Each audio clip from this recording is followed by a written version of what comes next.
The invitation sat on her kitchen counter like a loaded gun. Ava Bennett stared at the cream-colored envelope, her hands trembling. Ethan Cole, the man who'd gutted her heart and walked away without looking back, wanted her at his wedding, not as a guest of honor, as a trophy. A reminder of everything she'd failed to become while he'd climbed higher, richer, more successful. She should burn it, forget him, move on. But standing in her cramped apartment after another double shift, wearing scrubs that smelled like antiseptic and exhaustion, Ava felt something darker than hurt coil in her chest. He wanted to parade his victory? Fine. She'd show him what he'd really lost. If you want to see how Ava turned humiliation into power, stay until the end. Hit that like button and comment which city you're watching from. I want to see how far this story travels. The envelope had been sitting there for 3 days. Ava knew because she'd counted. 72 hours of walking past it, pretending it didn't exist while it radiated poison from her kitchen counter. She'd tried shoving it in a drawer. That lasted 6 hours before she pulled it back out, smoothing the wrinkled edges like some kind of pathetic artifact she couldn't quite throw away. The return address was embossed. Expensive. Of course it was. Ethan Cole didn't do anything halfway, except love her, apparently. She poured herself a glass of wine, cheap stuff from the corner store, the kind that came with a screw top and zero pretension, the kind Ethan used to wrinkle his nose at during the early days when she'd thought his criticism was sophisticated instead of cruel. The glass was halfway to her lips when her phone buzzed. Maya. Did you open it yet? Maya. Don't leave me hanging, I need details. Maya. Ava. Answer me or I'm coming over. Ava typed back with one hand. Not yet. 3 dots appeared immediately. Then, what are you waiting for, permission? Rip that Band-Aid off already. Easy for Maya to say. Maya hadn't spent 2 years building a life with someone who'd looked her in the eye one Tuesday morning and said, I can't do this anymore. You're not enough. Not pretty enough, not polished enough, not wealthy enough. Ethan hadn't used those exact words, but Ava had heard them anyway. She'd heard them in the silence that followed, in the way he'd already packed his bags before the conversation started, in the forwarding address he'd left on a post-it note stuck to her bathroom mirror, some penthouse in the city she couldn't afford to visit, let alone live in. She drained the wine glass and picked up the envelope. The paper was thick, quality stock. Her name was handwritten in calligraphy that probably cost more than her electricity bill. Ms. Ava Bennett. Not even her full first name, just the version Ethan had preferred because he thought Avalon sounded too whimsical, too childish for the woman he wanted her to become. She should have known then. Should have seen the red flags lined up like highway markers pointing toward disaster. She slid her finger under the flap. The card inside was worse than she'd imagined. Cream and gold. Elegant. The kind of wedding invitation that got featured in magazines alongside articles about power couples and society weddings. Mr. Ethan Cole and Miss Vanessa Harrington request the honor of your presence. Vanessa Harrington. Ava knew that name. Everyone knew that name. Vanessa Harrington was old money wrapped in designer labels and charity galas. She was everything Ethan had wanted Ava to be, and everything Ava had never stood a chance of becoming. The wedding was in 3 weeks. Black tie. Some estate in the countryside that probably had its own Wikipedia page. And there, at the bottom, handwritten in what she recognized as Ethan's precise script, Ava, I hope you'll come. It would mean a lot. Her phone buzzed again. Maya. Well? Ava took a photo of the invitation and sent it. The response was immediate. Are you kidding me right now? Then, that audacity. Then, I'm coming over. Don't move. Don't do anything stupid. Ava set the phone down and stared at the invitation. It would mean a lot. Translation. I want you to see how much better I'm doing without you. I want you to witness my upgrade. I want you to know, definitively, that you were replaceable. She felt it then, that familiar ache that lived somewhere behind her ribs, the one that woke her up at 3 a.m. sometimes, whispering all the ways she'd failed, all the ways she wasn't enough. The knock on her door came 20 minutes later. Maya didn't wait for an answer, just used the spare key Ava had given her and barged in carrying Thai takeout and a bottle of something that definitely didn't have a screw top. Okay, Maya said, setting everything on the coffee table with the efficiency of someone who'd done this before. We're going to eat, drink, and plot. Plot what? Your response. Maya pulled out 2 wine glasses, real ones, the kind Ava saved for occasions that never came. Because you're sure as hell not going to that wedding. I wasn't planning to. Good, Maya poured generously. Because that man doesn't deserve the satisfaction of seeing you squirm. Ava took the glass. The wine was better than anything she'd tasted in months. I'm not squirming. You've been staring at that invitation for 3 days. How did you… Please, I know you. Maya settled onto the couch, crossing her legs. You've been spiraling, probably making lists of all the ways you weren't good enough for him, probably wondering what Vanessa has that you don't. Ava didn't answer. She didn't need to. Maya's expression softened. Ava, listen to me. You dodged a bullet. That man is a walking red flag factory. He wanted you to change everything about yourself to fit his idea of success, and when you wouldn't, he found someone who was already packaged the way he wanted. I know. Do you? Because you're looking at that invitation like it's a report card you failed. Ava sank into the couch cushions. They were worn, secondhand. She'd bought them from a thrift store when she'd first moved into this apartment, the one she could barely afford even with the nursing shifts she picked up every week. He used to say I had potential, she said quietly, that I could be someone if I just tried harder, dressed better, networked more, stopped being so ordinary. Maya's jaw tightened. And you believed him? Sometimes. Ava traced the rim of her glass. I mean, look at me. Look at where I am, still in the same apartment, same job, same everything. And he's… She gestured at the invitation. He's marrying someone with a trust fund and a last name that opens doors. So what? You're a nurse. You save lives. That's not ordinary, Ava. That's extraordinary. Yeah, well, it doesn't look extraordinary on paper. Maya was quiet for a moment. Then she said, You're not actually thinking about going. Ava shook her head. Of course not. But even as she said it, something bitter curled in her stomach. Because part of her, the part that still woke up at 3 a.m., wanted to go. Wanted to prove something. Wanted to walk into that wedding and show Ethan that she'd become someone worth looking at. The problem was, she hadn't. She was still exactly who she'd been when he left. Maybe a little more tired, a little more defeated, but fundamentally unchanged. Maya must have seen it in her face. Don't do it, she said. Don't give him that power. I'm not. Ava, I said I'm not going. Ava stood, needing to move. She walked to the window, looking out at the city lights that never quite reached her building. I'm not that pathetic. But she felt pathetic. Standing there in yoga pants and an old t-shirt, drinking wine that cost more than she usually spent on a week's groceries. Staring at an invitation to a life she'd never have. Her phone buzzed, a text from an unknown number. Unknown. Is this Ava Bennett? She frowned. Who's this? Unknown. A friend. I heard about the invitation. I might have a solution to your problem. Ava's heart kicked. What problem? Unknown. The wedding, the ex, the feeling that you've been erased. She stared at the screen. Maya, did I what? Give someone my number? What? No. Why? Ava showed her the phone. Maya's eyes narrowed. That's creepy. Block them. But Ava didn't. Instead, she typed, How do you know about the invitation? The response came fast.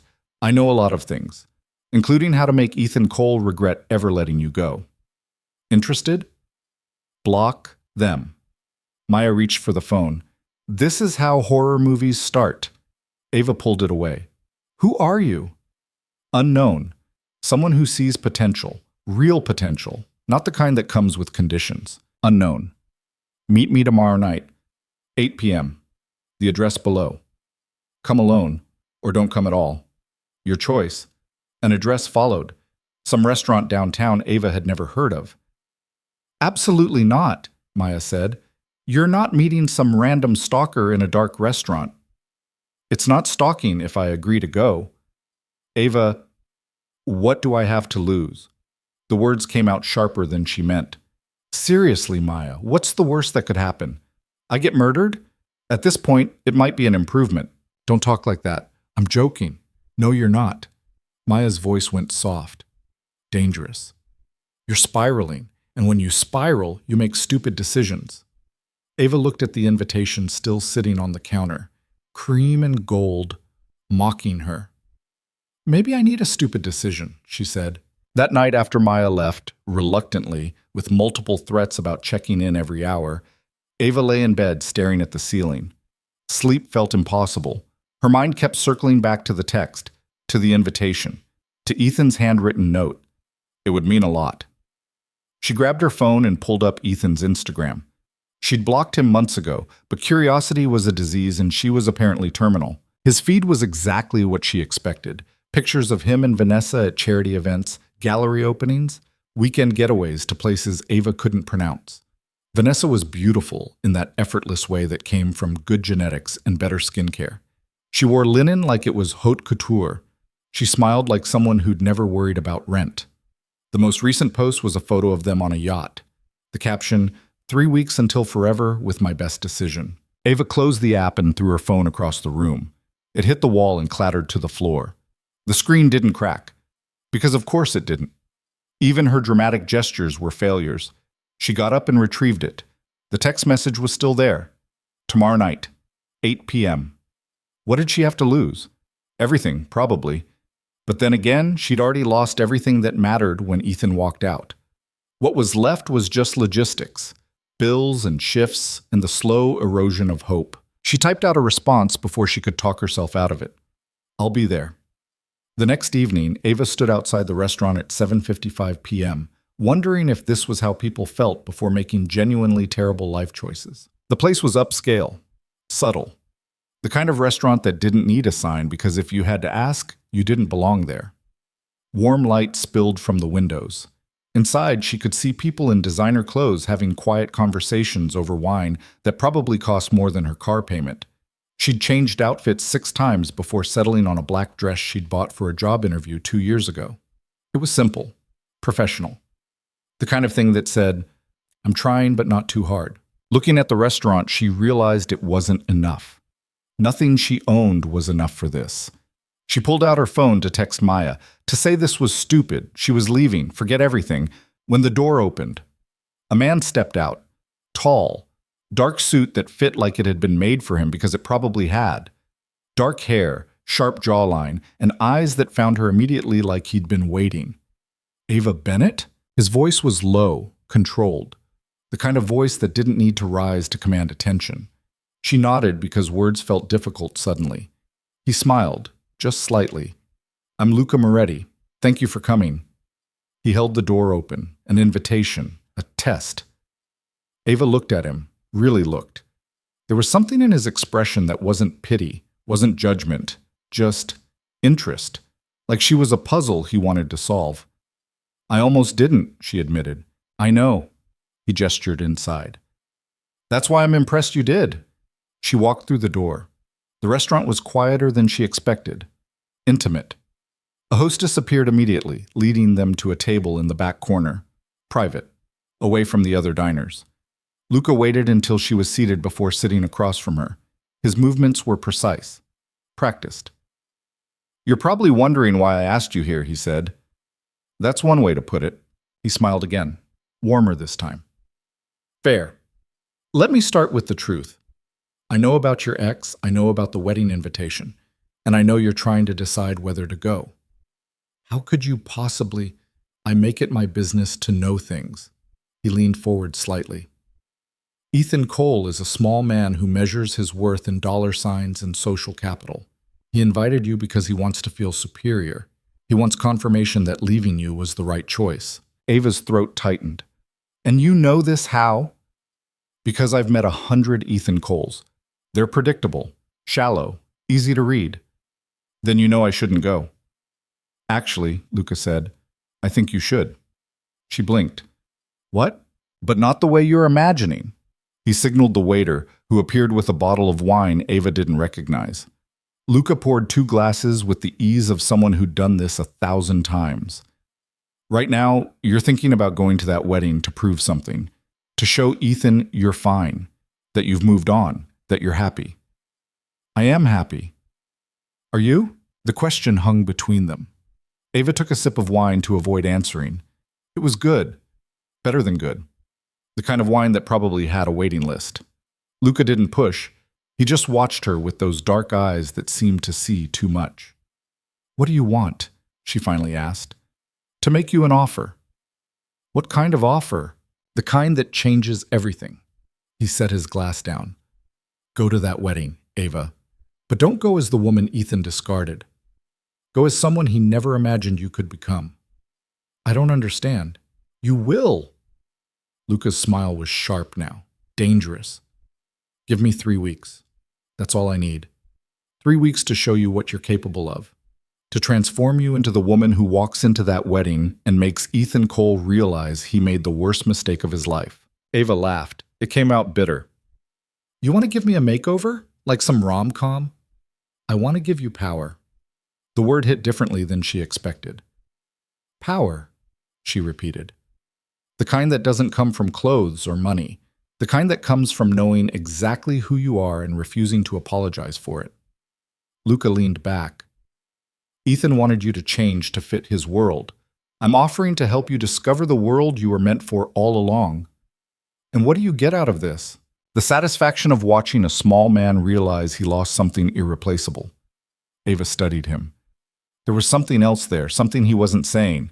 But the wine was good, and the restaurant was beautiful, and for the first time in 3 days, maybe 3 months, she felt something other than numb. "Why me?" she asked. "Because you said yes when you could have said no. Because you're here even though every logical bone in your body probably told you to stay home. Because you're angry, Ava. And anger, when channeled correctly, is the most powerful fuel there is." He was right. She was angry.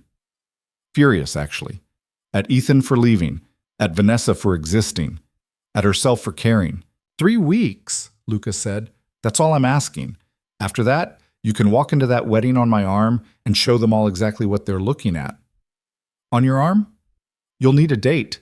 Someone who commands attention. Someone who makes Ethan question everything he thought he knew about power and status."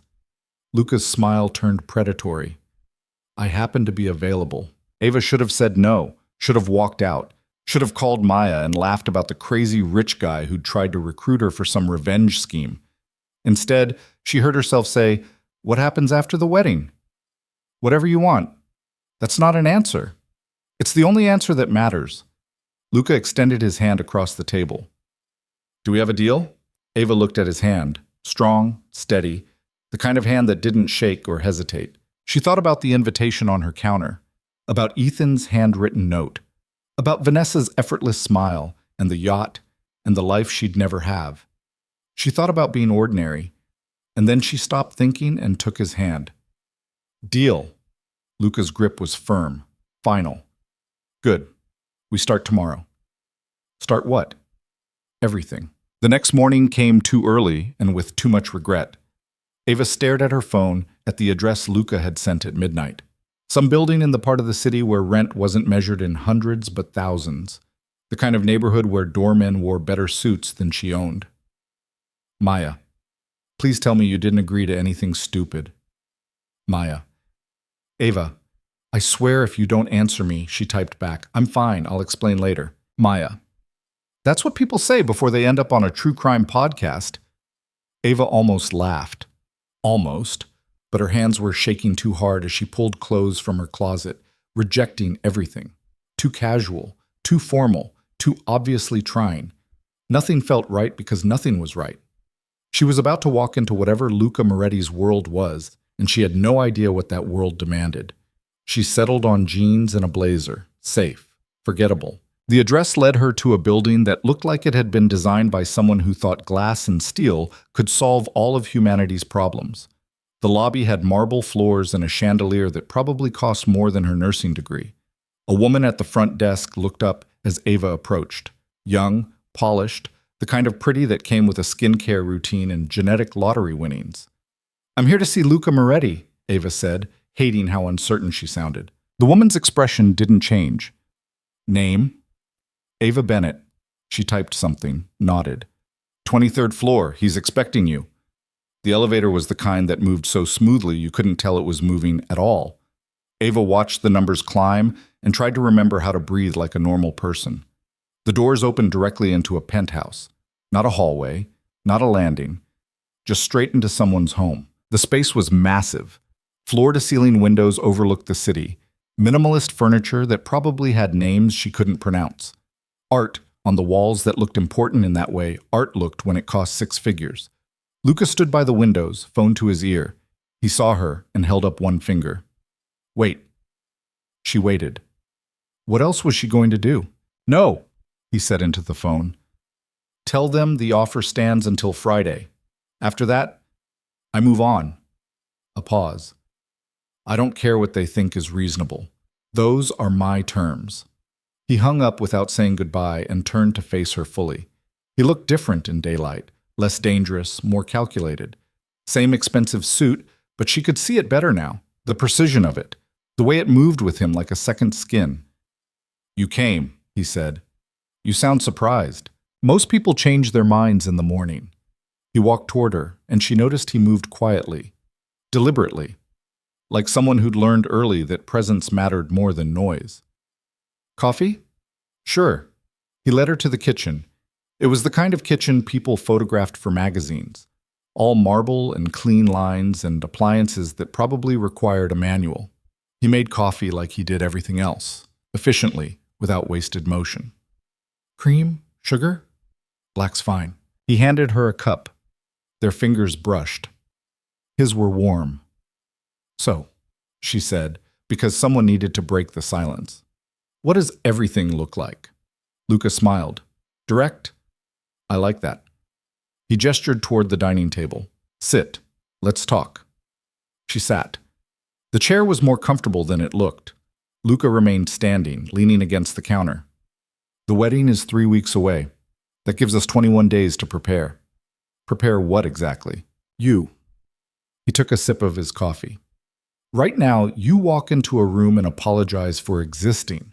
You make yourself small, forgettable. That ends today. Ava bristled. I don't. You do. You've been doing it so long you don't even notice anymore. His voice wasn't cruel, just factual. Ethan trained you to shrink, to question yourself, to believe that taking up space was selfish. She wanted to argue, couldn't. Here's what's going to happen, Luca continued. Over the next 3 weeks, you're going to learn how to carry yourself like someone who belongs anywhere, how to speak without hedging, how to look at someone like Ethan Cole and make him feel exactly as irrelevant as he made you feel. And you're going to teach me this, me and others. Others? I have people, experts. He set his cup down. Tomorrow you meet with a stylist, someone who understands that fashion isn't about following trends. It's about armor. She'll teach you what to wear and why it matters. I can dress myself. Can you? He tilted his head. When's the last time you wore something that made you feel powerful instead of appropriate? Ava opened her mouth, closed it. Exactly. Luca pushed off the counter. You'll also work with a trainer, not for weight loss, don't give me that look, for posture, presence. The way you move changes the way people perceive you.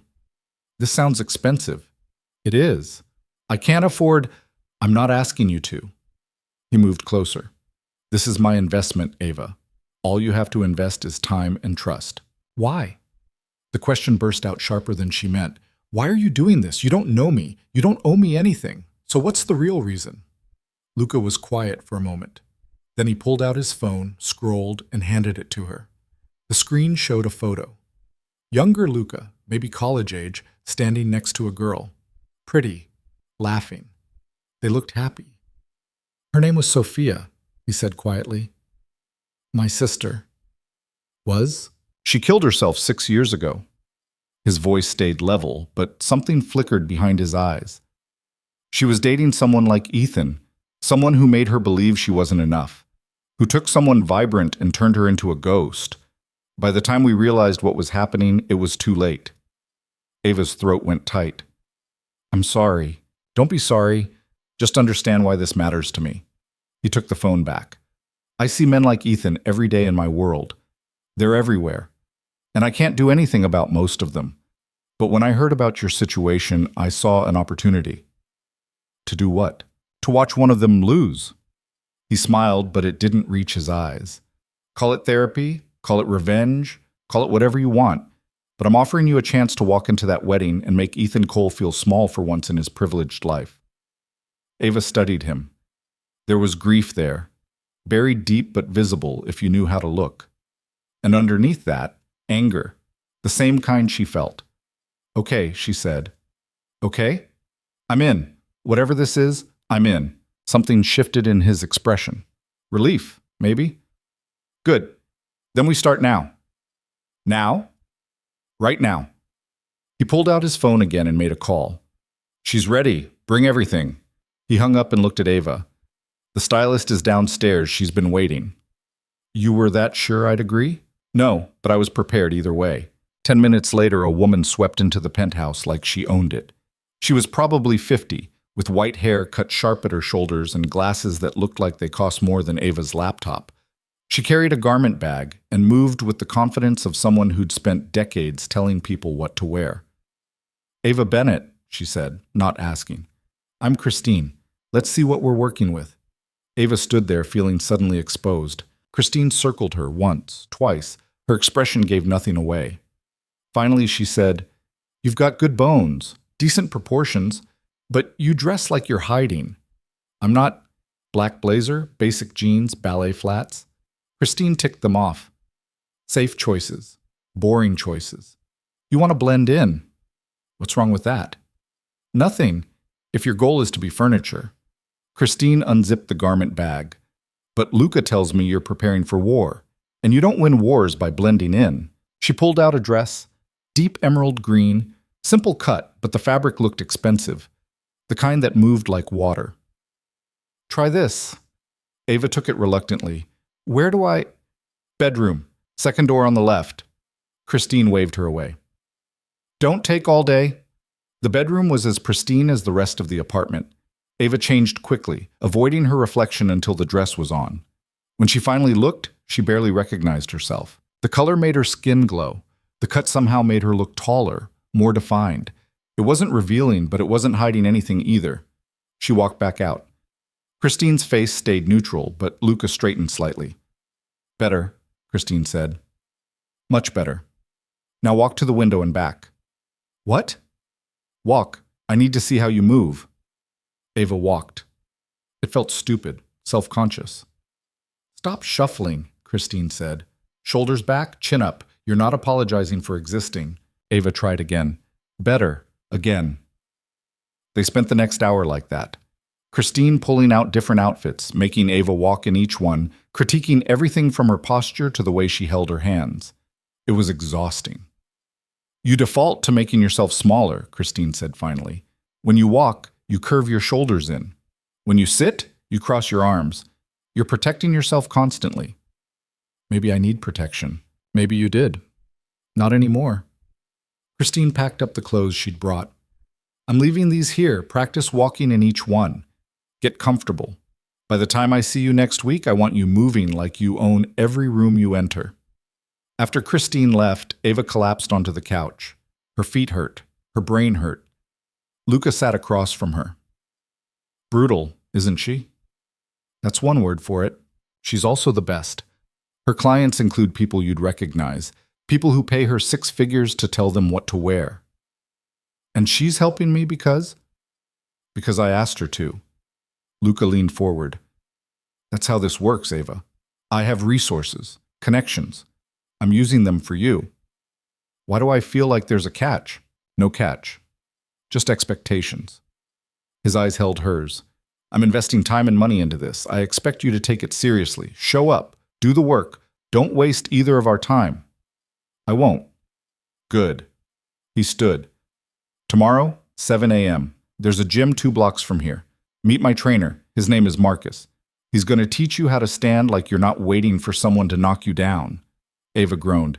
7 a.m. You're a nurse. You've done early shifts. That doesn't mean I like them. He almost smiled.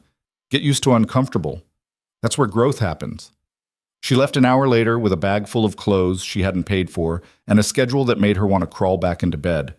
Maya called before she even made it home. Okay, Maya said without preamble. Spill everything. Ava told her, the penthouse, the stylist, the plan. Maya was quiet for a long moment. Then, this guy is either a saint or a serial killer. Helpful. I'm serious. Nobody does this without wanting something. He told me why. His sister. I heard that part. I'm just saying, be careful.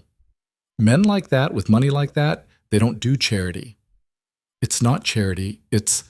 Ava paused at a red light. I don't know what it is, but I'm doing it anyway. Because you want to make Ethan regret leaving you. Yes. Ava, don't. Ava's grip tightened on the steering wheel. Don't tell me this is a bad idea. Don't tell me I should just move on. I'm tired of moving on. I'm tired of being the one who got left behind while Ethan lives his best life with someone better. You're not... I am, though. I am worse than Vanessa. I'm worse than whatever he wanted me to be, and maybe that's fine. Maybe I don't need to be better. But I need him to see that leaving me was still a mistake. Maya sighed. Okay, but I'm checking in every day. And if this Luca guy gets weird, you bail. Promise me. Promise. 7 a.m. came too fast. Ava showed up at the gym in leggings and an old t-shirt, feeling underdressed when she saw the place. It wasn't a commercial gym. It was private, small, the kind where people paid monthly fees that could cover her rent. Marcus was waiting by the front desk. Tall, built like he'd been carved from stone, with kind eyes that didn't match the rest of him. Ava? She nodded. Good. Let's go. He led her to a back room, mats on the floor, mirrors on every wall. Luca says you need presence training. I guess. You guess? He handed her a water bottle. That's the first problem. You're uncertain, hesitant, even in how you speak. I'm just hedging. I guess, maybe sort of. You qualify everything. He positioned himself in front of the mirror. Stand next to me. She did. Look at your posture. Ava looked. Shoulders curved forward, head slightly down, taking up as little space as possible. Now, watch. Marcus straightened, shoulders back, chest open, chin level. He didn't get bigger, but he looked bigger, more solid, more there. Try it, he said. Ava adjusted her posture. It felt wrong, too exposed. Uncomfortable? Yeah, good. That means you're doing it right. He walked around her, adjusting her shoulders, her spine. You've spent years protecting yourself, making yourself small. That's a survival instinct, but you're not in survival mode anymore. Aren't I? He met her eyes in the mirror. Are you? She didn't answer.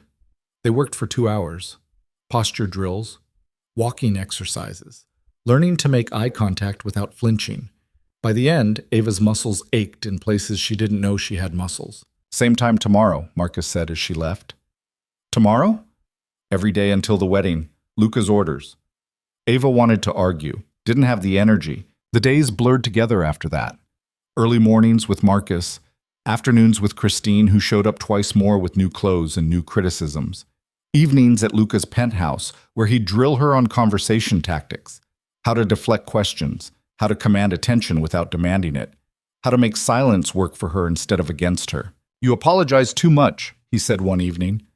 They were sitting in his living room, glasses of wine neither of them was really drinking. Someone bumps into you, you say sorry. Someone interrupts you, you say sorry. You walk into a room, you practically apologize for existing. I'm just being polite. You're being small. He set his glass down. There's a difference between courtesy and self-erasure. You've crossed that line so many times you don't know where it is anymore. So what do I do? Stop saying sorry unless you've actually done something wrong. He leaned back. Try it now. Say something without qualifying it. Like what? Anything. Make a statement. No hedging. Ava thought. I don't like this wine. Good. Why? It's too dry. Better, but you're still hesitant. Say it like you mean it. This wine is too dry. Again, with conviction. This wine is terrible. Luca smiled. There it is. That's the voice I want to hear at the wedding. 2 weeks in, Ava started to feel different. Not better, exactly. Just different. She stood straighter, spoke clearer, caught herself apologizing, and stopped mid-word. Maya noticed. You're walking weird, she said during one of their coffee meetups. I'm walking correctly. Same thing. Maya studied her. You look good, though. Tired, but good. I am tired. Ava had been working double shifts to make up for the time she was spending with Luca's team. Her bank account was screaming. Her body was screaming louder. Is it worth it? Ava thought about the wedding invitation, still on her counter, about Ethan's handwriting, about Vanessa's yacht smile. Ask me in a week. The final week arrived faster than Ava expected. Christine showed up with what she called the dress. She wouldn't let Ava see it until everything else was perfect. Hair appointment first, makeup consultation, nails, the full routine that Ava had only ever seen in movies. You're going to hate this part, Christine warned, but beauty is warfare, and war isn't comfortable. She was right. The hairstylist yanked and pulled and used tools that felt like torture devices. The makeup artist poked at her face while lecturing about bone structure and contouring.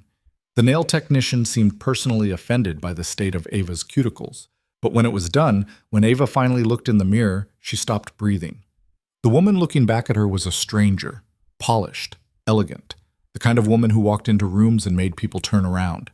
Now the dress, Christine said. It was black, simple, but the fabric moved like liquid shadow. The cut was perfect. Not too revealing, not too modest, just exactly right. Ava put it on. Christine actually smiled. There you are. There who is. The woman you were always supposed to be. Christine adjusted the shoulders slightly. Ethan Cole had no idea what he was looking at. That's his loss. Luca saw her that evening. He'd insisted on a final walkthrough, making sure everything was perfect. She walked into his penthouse wearing the dress, the heels Christine had chosen, every piece in place. He looked up from his phone, stopped mid-sentence in whatever conversation he was having, just stared. Well? Ava asked, and her voice didn't shake. You'll destroy him, Luca said quietly. That's the plan. No. He stood, walking closer. I mean, you'll actually destroy him. One look at you and Ethan Cole is going to realize he threw away something priceless. Ava felt heat rise in her cheeks. It's just a dress. It's not the dress. It's you. He stopped a few feet away. You're standing differently, speaking differently. You take up space now. You don't apologize for it. You taught me that. I just showed you what was already there. His eyes held hers. The question is, what are you going to do with it? The wedding was in 2 days. Ava barely slept. She kept playing scenarios in her head. Ethan seeing her, Vanessa's reaction, the moment when everyone realized she wasn't the forgotten ex anymore. Her phone buzzed at midnight. Luca. Are you ready? She typed back, I don't know. Good. Confidence is a performance. Uncertainty is honest. Use both. How? Walk in certain. When doubt hits, remember why you're there. Not to prove anything to Ethan. To prove something to yourself. Ava stared at the message, then typed, Thank you for all of this. Thank you for trusting me. Get some sleep. Saturday changes everything. Saturday. The word felt heavy, final. Ava set her phone down and looked at the dress hanging in her closet, the shoes waiting beneath it, the invitation on her counter that had started everything. She thought about the woman she'd been 3 weeks ago, broken, small, convinced she wasn't enough. She thought about the woman in the mirror now, straight spine, clear eyes, someone who looked like she belonged anywhere. Somewhere between those two versions, the real Ava existed, and she was about to find out which one was stronger. The morning of the wedding, Ava threw up twice. She stood in her bathroom, gripping the sink, staring at her reflection and wondering what the hell she was doing. All the training, all the preparation, all of Christine's lectures about armor and Marcus's drills about presence, none of it stopped her hands from shaking. Her phone buzzed. Maya. Maya. You don't have to do this. Maya. Seriously, you can still back out. Nobody would blame you.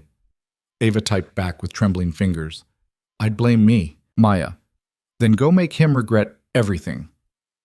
Maya. But if you need an escape plan, call me. I'll fake an emergency. Ava almost laughed. Almost. Instead, she stripped out of her pajamas and stepped into the shower, letting the hot water beat against her shoulders until her breathing evened out. By the time she got out, the shaking had mostly stopped. Christine arrived at noon with a makeup artist and hairstylist in tow. They descended on Ava's apartment like a highly trained tactical unit, transforming her bathroom into a makeshift salon. "No coffee," Christine said, taking the mug from Ava's hand. "It'll stain your teeth. Water only." "I need caffeine." "You need to look perfect. Water." The next 3 hours were a blur of brushes and heat tools, and Christine's running commentary on everything from foundation shade to the proper way to sit in a car without wrinkling the dress. "Remember," Christine said, applying the final touch of lipstick, "you're not going there to hide.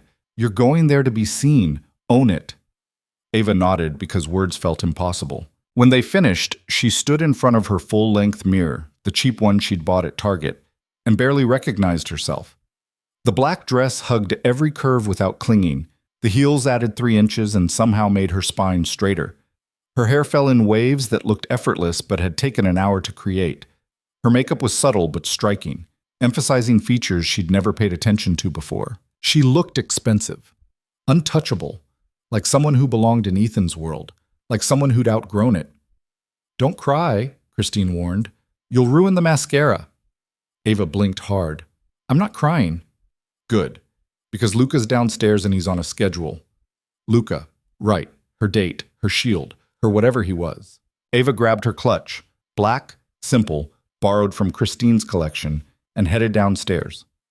Her building didn't have an elevator, so she took the stairs carefully, praying she wouldn't trip and break an ankle before this whole thing even started. The car waiting outside wasn't a car. It was a statement. Black, sleek, the kind that had a driver and tinted windows, and probably cost more than she made in a year. Luca stood beside it, and Ava's breath caught. He wore a tuxedo like he'd been born in one. Perfect fit, sharp lines, the kind of formal wear that made everything else look like a costume. His dark hair was styled back, his jaw clean-shaven. He looked dangerous, powerful. He looked like exactly the kind of man who could walk into Ethan Cole's wedding and make everyone forget the groom existed. When he saw her, something flickered across his face. Surprise, maybe, or something deeper. "Ava," he said quietly. She walked toward him, concentrating on not falling in the heels. "Is this okay?" Okay doesn't begin to cover it. He opened the car door for her. "You look like you could end civilizations." "That's a little dramatic." "Wait until we get there. You'll see what I mean." The drive took 40 minutes. 40 minutes of Ava sitting in leather seats that probably cost more than her couch, watching the city give way to countryside, trying to remember how to breathe like a normal person. Luca sat across from her, scrolling through his phone with the ease of someone who did this every day. Went to weddings, wore tuxedos, existed in a world where everything was effortless and expensive. "You're nervous," he said without looking up. "I'm terrified." "Good." He set his phone down. "Fear means you care, means this matters. What if I freeze? What if I see him and just fall apart?" "You won't. You don't know that." "I do." His eyes met hers. "Because you've spent 3 weeks training for this exact moment. Because you're stronger than you think. And because I'll be right there the entire time." Ava swallowed hard. "What if it's not enough? What if I'm still not—" "Stop." His voice wasn't harsh, just firm. "You're enough. You've always been enough. Ethan was the one who wasn't." The words hit something deep, something that had been broken for longer than 3 weeks. The estate appeared through the trees like something out of a period drama. Rolling lawns, a mansion that had probably been in Vanessa's family for generations, gardens that looked professionally maintained, valet's parking cars that cost 6 figures. "Jesus," Ava whispered. "Breathe," Luca said. "You belong here just as much as anyone else." "I really don't." "Then fake it. That's what half these people are doing anyway." The car stopped at the entrance. A valet opened Ava's door. She stepped out, wobbling slightly in the heels before finding her balance. Luca appeared beside her instantly, offering his arm. "Ready?" No, she wasn't ready. She'd never be ready, but she took his arm anyway. They walked toward the entrance, and Ava felt every eye turn. Whispers followed them like a wake. She caught fragments of conversation. "Who's that? I've never seen her before. Look at that dress. Is that Luca Moretti?" Luca's name carried weight. She could feel it in the way people straightened when they saw him. The way conversations paused. He moved through the crowd like he owned it, and everyone seemed to agree. "You know these people?" Ava asked quietly. "Some of them. The ones who matter know me." They entered the main hall. It was decorated within an inch of its life. White flowers everywhere, crystal chandeliers, a string quartet playing something classical and forgettable. Guests milled around in designer clothes, holding champagne flutes, laughing at jokes that probably weren't funny. And there, across the room, standing near the bar, was Ethan. Ava's heart stopped. He looked the same. Same perfectly styled hair, same expensive suit, same confident posture that she'd once found attractive and now just found arrogant. He was talking to someone, some older man in a bow tie, but his gaze swept the room periodically, checking who was there, who was watching, making sure his wedding was the event he'd wanted it to be. His eyes landed on Ava. For a second, nothing happened. He looked right at her without recognition, just another guest in a nice dress. Then his brain caught up. His expression shifted, confusion, then shock, then something that might have been fear. "There it is," Luca murmured. "That's the look we came for." Ethan excused himself from the conversation and started toward them. His walk was different now, less confident, more urgent. "Ava?" He stopped a few feet away, staring like she was a ghost. "What are you doing here?" She smiled. "Not too big, just enough." "You invited me." "I didn't think you'd actually come." Surprise. His eyes flicked to Luca, then back to her. "Who's this?" "Luca Moretti." Luca extended his hand. His grip was probably firm enough to make a point. "And you must be the groom." "Ethan Cole." He shook, but his attention stayed on Ava. "You look different." "Thank you." "No, I mean really different. Did you—" He stopped himself, clearly thinking better of whatever he was about to say. "I'm glad you came. I wasn't sure you'd want to." "Why wouldn't I want to celebrate your happiness?" The words came out smooth, natural, exactly like Luca had taught her. Ethan's jaw tightened slightly. "Right. Of course." He glanced at Luca again. "How do you two know each other?" "We met recently," Luca said. "Ava's an extraordinary woman. I'm lucky she agreed to accompany me." The possessive edge in his voice was subtle but deliberate. Ava felt it. Ethan definitely heard it. "I see." Ethan shifted his weight. "Well, I should get back to... Vanessa's probably looking for me, but we should talk later, catch up." "Maybe," Ava said. He walked away. Not quite fleeing, but close. Ava exhaled slowly. That was perfect. Luca guided her toward the bar. "You were perfect. Calm. Controlled. You made him work for your attention and gave him nothing." "I feel like I'm going to throw up again." "Don't, you'll ruin the dress." He ordered 2 glasses of champagne. "Besides, that was just the opening act. The real performance is still ahead." The ceremony was scheduled for 3 o'clock in the garden. Guests filed outside, finding seats in rows of white chairs facing an arch covered in roses. Ava and Luca took seats in the back, far enough to observe, close enough to be seen. The music started. Everyone stood. Vanessa appeared at the end of the aisle, and Ava had to admit, she was beautiful. Blonde hair, perfectly styled. A dress that probably cost more than a car. She walked with the confidence of someone who'd never questioned her worth. She was everything Ethan had wanted, everything Ava had never been. The ceremony was traditional, boring. The officiant droned on about love and commitment while Ava watched Ethan's face. He smiled at the right moments, said his vows with perfect sincerity, kissed Vanessa when instructed. But twice during the ceremony his eyes found Ava in the crowd, and both times she held his gaze without flinching. "He can't stop looking at you," Luca whispered. "Is that good?" "It's better than good. It's devastating." The reception was held in a massive tent behind the mansion, round tables covered in white linens, more flowers than seemed reasonable, a dance floor that looked like glass, a band setting up on a stage. Ava and Luca found their assigned table. The card read Table 12. They were seated with strangers, other guests who looked vaguely important but didn't seem to know Ethan well.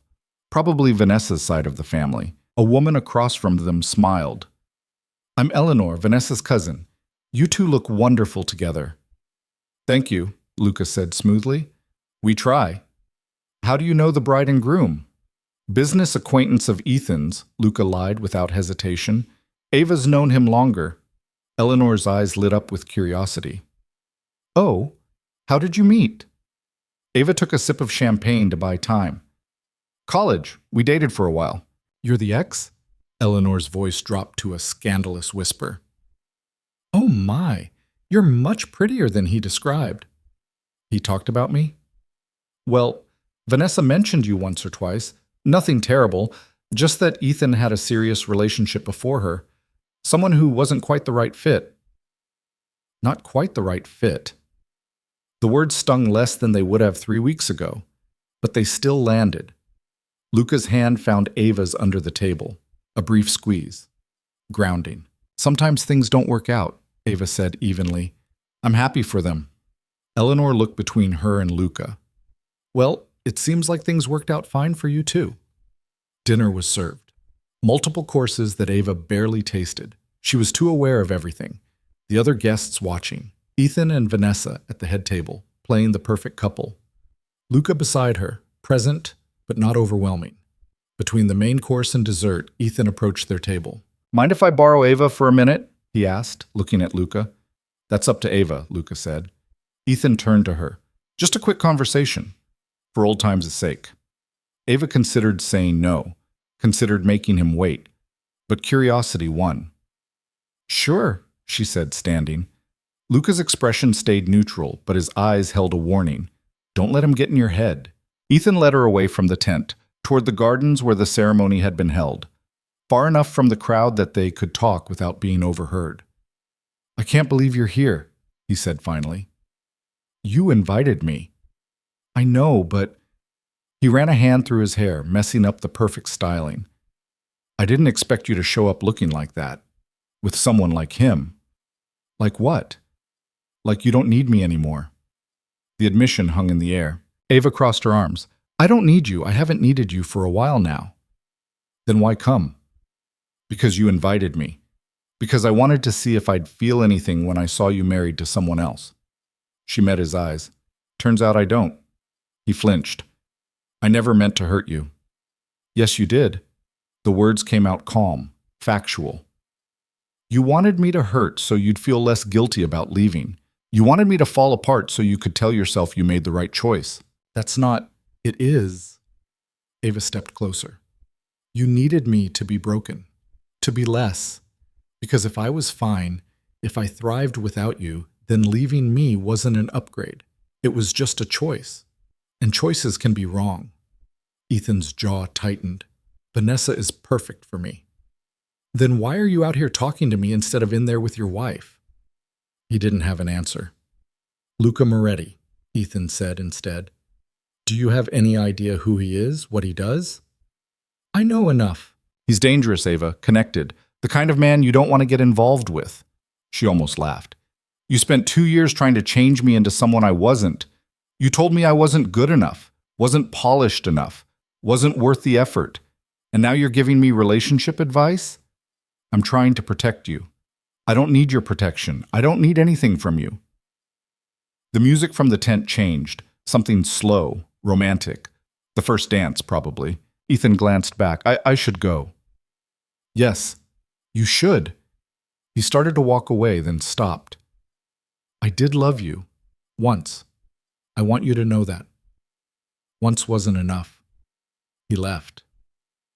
Ava stood there alone in the garden, breathing in the night air, feeling lighter than she had in months. When she returned to the tent, Luca was waiting near their table. Well? He asked. He's scared, Ava said. He saw me and realized I'm not who he left behind, and it terrified him. Good. The band struck up another song. Couples moved on to the dance floor. Vanessa and Ethan swayed together, picture perfect. Luca extended his hand. Dance with me. I'm not a great dancer. Neither am I. We'll figure it out. She took his hand. He led her to the floor, finding a spot near the edge. Close enough to be seen, far enough to have space. His hand settled on her waist. Hers on his shoulder. They moved together, not quite in rhythm with the music, but it didn't matter. You did well tonight, he said quietly. I almost lost it when he said Vanessa was perfect for him. But you didn't. You held your ground. Ava looked up at him. Thank you for all of this. I couldn't have done it without you. You could have. I just helped you see it faster. They danced through the song, then another. Ava became aware of people watching, whispering. She caught Ethan's gaze across the floor. He was still dancing with Vanessa, but his attention was divided. He's watching you, Luca murmured. Let him watch. The evening wore on. More dancing, more champagne, toasts that went too long. At some point, Vanessa approached them. She was even more beautiful up close. Perfect skin, perfect smile, perfect everything. You must be Ava, she said warmly. Ethan mentioned you were here. I'm so glad you could make it. Congratulations, Ava said. Beautiful ceremony. Thank you. Vanessa glanced at Luca. And you are? Luca Moretti. Recognition flickered. The Luca Moretti? I've heard of you. My father's mentioned your name in business circles. All good things, I hope. Mostly. She smiled, but it didn't quite reach her eyes. She turned back to Ava. Ethan told me you two dated in college. We did. He speaks highly of you, says you were very sweet. Sweet. The word felt like an insult wrapped in politeness. That's kind of him, Ava said. Well, I hope there are no hard feelings. I know breakups can be difficult, but it seems like you've moved on beautifully. Her gaze flicked to Luca, assessing. I have, Ava said. Thank you. Vanessa excused herself, gliding away to greet other guests. Luca watched her go. She's marking territory, he said. What? That whole conversation. She came over to assess the threat, to make sure you know she won. Did she? Win? Luca looked at Ava. Not even close. She married a man who spent his wedding day watching his ex-girlfriend. You won the second you walked through the door. The evening finally wound down around midnight. Guests started leaving. Ava and Luca made their exit quietly, slipping away without grand goodbyes. The car was waiting, the same driver, the same leather seats. Ava collapsed into them, exhausted. I can't believe we did that. We? Luca smiled. You did that. I just provided transportation. You provided a lot more than that. They drove in comfortable silence for a while. The countryside gave way to city lights. Ava watched them blur past, her mind replaying the evening. Ethan's face when he saw her. The dance, Vanessa's territorial smile. What happens now? She asked. Luca looked at her. What do you want to happen? I don't know. I feel like I just climbed a mountain and now I'm standing at the top with no idea where to go next. That's because you were so focused on reaching the summit, you forgot to plan for after. Helpful. I'm serious. He leaned forward slightly. You spent 3 weeks preparing for tonight, but tonight was just a moment, Ava. What matters is what you do with tomorrow. She thought about that, about her apartment, her job, her life that was waiting exactly where she'd left it. I don't want to go back to who I was before, she said quietly. Then don't. It's not that simple. It is exactly that simple. You proved tonight that you can be whoever you decide to be. The question is, who do you want to be? Ava didn't have an answer. Not yet. The car pulled up to her building. Luca walked her to the door like a real date ending a real evening. Thank you, she said again, because the words still didn't feel like enough. You're welcome. He hesitated, then said, This doesn't have to end here. What do you mean? I told you I'd help you transform, help you become the woman you were meant to be. Tonight proved you're capable of it, but capability isn't the same as permanence. His eyes held hers. If you want to make this permanent, if you want to build a life that matches who you were tonight, I can help with that too. Why would you do that? Because I started this to watch Ethan lose, but somewhere along the way it became about watching you win. He stepped back. Think about it. No pressure, but the offer stands. He left before she could respond. Ava climbed the stairs to her apartment, her feet screaming in the heels. Inside, she kicked them off and collapsed on her couch. Her phone buzzed immediately. Maya, tell me everything right now. Ava smiled and called her instead. Maya picked up on the first ring. Are you alive? Are you okay? Did he try anything weird? Ava laughed, sinking deeper into the couch cushions. I'm fine. It was, it was actually incredible. Define incredible, because my incredible and your incredible are sometimes very different things. Ethan's face when he saw me. Ava closed her eyes, replaying it. Maya, he looked like I'd slapped him, like he couldn't process what he was seeing. Good. That pompous jerk deserves to choke on his regret. A pause. Wait, what about Luca? How was he? Perfect. Too perfect, actually. He knew exactly what to say, when to say it. He made Ethan look like a kid playing dress-up. So what happens now? Ava opened her eyes, staring at the ceiling with its water stain she could never afford to fix. That's the question, isn't it? Did Luca say anything? He offered to keep helping me, said tonight was just the beginning. Maya was quiet for a beat. And you said? Nothing. He left before I could answer. Ava, I know what you're going to say. Do you? Because I'm not even sure what I'm going to say yet. Maya exhaled loudly. Actually, yes, I do. Be careful. This whole thing, this transformation or whatever, it was about Ethan, about proving something. But Ethan's married now. The wedding's over. So what's Luca's angle if it's not about revenge anymore? Maybe he doesn't have one. Everyone has an angle. Ava didn't argue because Maya wasn't wrong. People didn't invest time and money without expecting something back. The question was what Luca wanted that he wasn't saying. They talked for another hour, Maya demanding every detail from the dress to the dancing to Vanessa's territorial smile. By the time they hung up, it was past 2 a.m. and Ava's brain felt like static. She should sleep. Had to work a shift tomorrow. Today, technically. But sleep felt impossible. Instead, she found herself looking through her phone. Instagram. Ethan's account, which she'd unblocked sometime during the drive home without really thinking about it. He'd posted. Of course he had. A photo of him and Vanessa cutting the cake. Caption. Best day of my life with my best decision. The comments were full of congratulations, heart emojis. People Ava didn't know celebrating a marriage she'd watched implode in real time, at least in Ethan's head. She scrolled further, found a photo someone had tagged him in, a group shot from the reception. And there, in the background, barely visible, but definitely present, her and Luca on the dance floor. The comments on that one were different. Who's the woman in black? That's Ethan's ex. Showed up looking like that. Iconic. Luca Moretti at a wedding? That's random. Wait, is that his girlfriend? She's gorgeous. Ava closed the app before she could spiral. Social media was a trap, and she'd spent too many nights falling into it. Her phone buzzed. A text from an unknown number. Unknown. Except she recognized it now. Luca. Can't sleep either? She typed back. How did you know? Luca. Lucky guess, or the fact that tonight was designed to rewire your entire sense of self. Sleep tends to be difficult after that. Ava. Speaking from experience? Luca. Always. She stared at the message, then typed. What you said before you left, about this not having to end, what did you mean? The 3 dots appeared, disappeared, appeared again. Luca. Meet me for breakfast. 9 a.m. I'll explain everything. Ava. I have work at noon. Luca. Then we'll make it quick. Same place as our first meeting. Don't overthink it.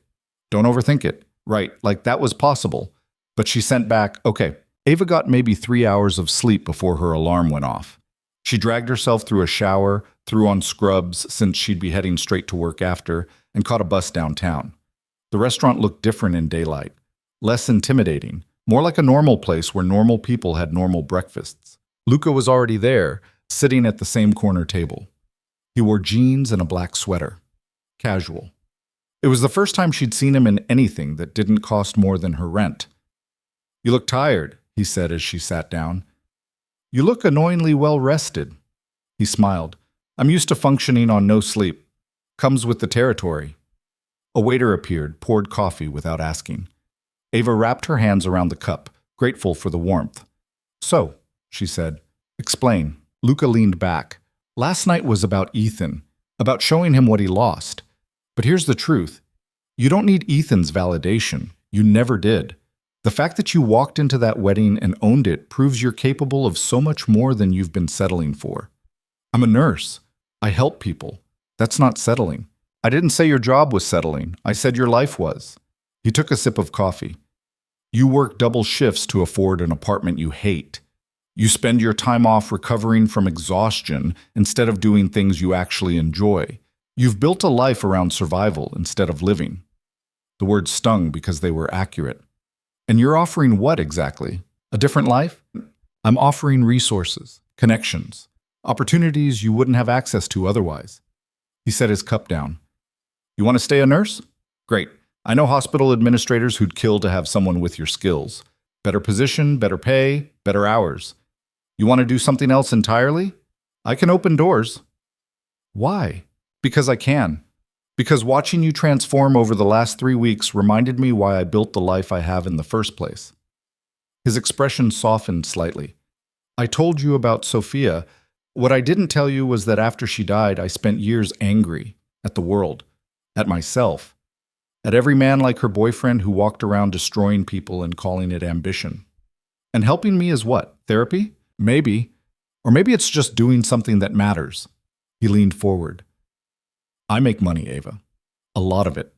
From investments, from businesses, from knowing which risks to take. But money's just numbers after a while. What matters is what you do with it. So I'm a charity project. You're a person who deserves better than what life's given you so far. If that makes you a charity project, then yes. He didn't look away. But I prefer to think of it as an investment in someone who's finally ready to stop apologizing for existing. The waiter came back. They ordered omelets and toast and orange juice that tasted fresh squeezed. There's a catch, Ava said. There has to be. No catch. But there are conditions. Such as? You have to actually want this, not for Ethan, not to prove something to anyone else. For you. Luca broke off a piece of toast. Because if you're doing this to fill some void he left, you'll just end up hollow in a different way. Ava thought about that.